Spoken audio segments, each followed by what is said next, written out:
আমাদের সংবিধানটাকে এখন আননেসেসারি ফ্রন্টে আনা হচ্ছে। বৈধভাবে যদি কাউকে আমরা অনার করতে চাই রাষ্ট্র পরিচালনার জন্য, সেখানেই কিন্তু একমাত্র বিরোধী দলেই এখানে বৈধ। স্বরাষ্ট্রমন্ত্রী সালাউদ্দিন আহমেদ বলেছেন যে সংবিধানে সংস্কার পরিষদের অস্তিত্ব না থাকায় প্রধানমন্ত্রী রাষ্ট্রপতিকে পরামর্শ দিতে পারেন না, রাষ্ট্রপতি অধিবেশন ডাকতে পারেন না। সংবিধান সংস্কার পরিষদ গঠন নিয়ে যে সৃষ্ট সংকট এবং যেটি আমরা দেখছি কয়েকদিন ধরে সংসদ অধিবেশনের প্রথম অধিবেশনের দ্বিতীয় দিনেও আমরা দেখেছি এটা নিয়ে বেশ কথা চালাচালি হচ্ছে। তো সালাউদ্দিন আহমেদের এই বক্তব্যের পরে রাষ্ট্রপতি যেহেতু অধিবেশন ডাকতে পারেন না, তাই তিনি তা করেননি। বিরোধী দলীয় নেতাকে সংবিধান সংস্কারের বিষয়ে সংসদের কার্য উপদেষ্টা কমিটিতে আলোচনার প্রস্তাব দিয়েছেন তিনি। অ্যাডভোকেট সাইফুর রহমান, আপনাকে দিয়ে শুরুটা করতে চাই। আপনারা একই সাথে আমরা দেখেছি যে সংসদ সদস্য এবং সংবিধান সংস্কার পরিষদের সদস্য হিসেবে দায়িত্ব পালন করতে চেয়েছে তারা, কিন্তু স্বরাষ্ট্রমন্ত্রী বলেছেন যে প্রধানমন্ত্রী এই বিষয়ে পরামর্শ দিতে পারেন না। এই আইনি অচলাবস্থা কাটানোর কোনো বিকল্প পথ আপনি খুঁজে পান কিনা? ধন্যবাদ আপনাকে। আমরা একটু সাংবিধানিক পয়েন্ট নিয়ে মূলত আলোচনা শুরু হয়েছে। আমাদের সাথে তো দুজন বিজ্ঞ আলোচক রয়েছেন, আমাদের শ্রদ্ধেয় আজিজুল বারী হেলাল ভাই, উনি তো সংসদে কিভাবে কি করবেন সে বিষয়ে বলবেন। আইনগত ব্যাখ্যার জন্য জ্যোতিম বড়ুয়া লার্নেড ফ্রেন্ড উনিও আছেন। আসলে দেখুন, আমাদের সংবিধানটাকে এখন আননেসেসারি ফ্রন্টে আনা হচ্ছে, যেটার কোনো প্রয়োজন একদম নাই।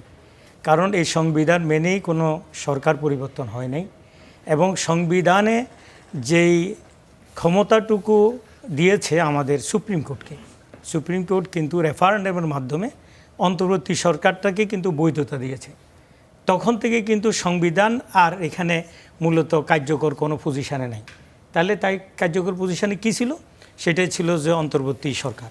অন্তর্বর্তী সরকার এবং সকল রাজনৈতিক দলের সাথে বারবার আলোচনার ভিত্তিতে যেই সংস্কার প্রস্তাবগুলো এসেছে সেগুলোর উপরে ভিত্তি করে তারা এই রাষ্ট্রীয়ভাবে যেটা আপনার সনদ করেছে এবং সিস্টেমেটিক ইলেকশনের দিকে তারা গিয়েছে, ওইটাই কিন্তু সাংবিধানিক সিস্টেম। এবং একই পদ্ধতিতে নির্বাচন হয়েছে।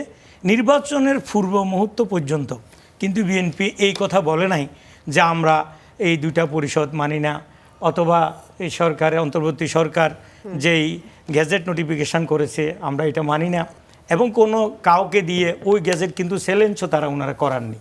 কিন্তু তারা ঠিকঠাক মতো ইলেকশানটা করেছেন।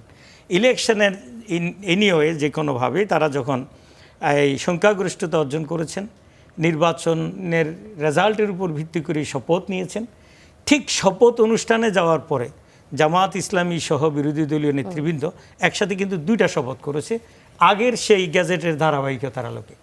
একটা শপথ নিয়েই প্রধানমন্ত্রী সহ ওনারা সরকার গঠন করে ফেললেন, তখন দ্বিতীয় শপথটিতে তারা অস্বীকার করেছেন। তাহলে যেই সনদের ভিত্তিতে, যে রেজুলেশনের ভিত্তিতে, যে সাংবিধানিক ধারাবাহিকতার ভিত্তিতে নির্বাচন হয়েছে, সেই নির্বাচন থেকে ওনারা কিন্তু ঠিক সরে গেলেন। এখন বাংলাদেশের মূলত যদি আমি বলি, বৈধভাবে যদি কাউকে আমরা অনার করতে চাই রাষ্ট্র পরিচালনার জন্য, সেখানেই কিন্তু একমাত্র বিরোধী দলেই এখানে বৈধ। কারণ তারা দুইটা শপথ একসাথে করেছে। আচ্ছা, দুইটা শপথ একসাথে করেছে। কিন্তু যে শপথটা এখন বিএনপি তারা বলছে যে না, এটা সংবিধান নাই, আমরা এটা মানি না, এই শপথ আমরা নেব না। তারা মূলত সনদকে অস্বীকার করেছেন এবং সাংবিধানিক ধারাবাহিকতাকে তারা চ্যালেঞ্জ করেছেন।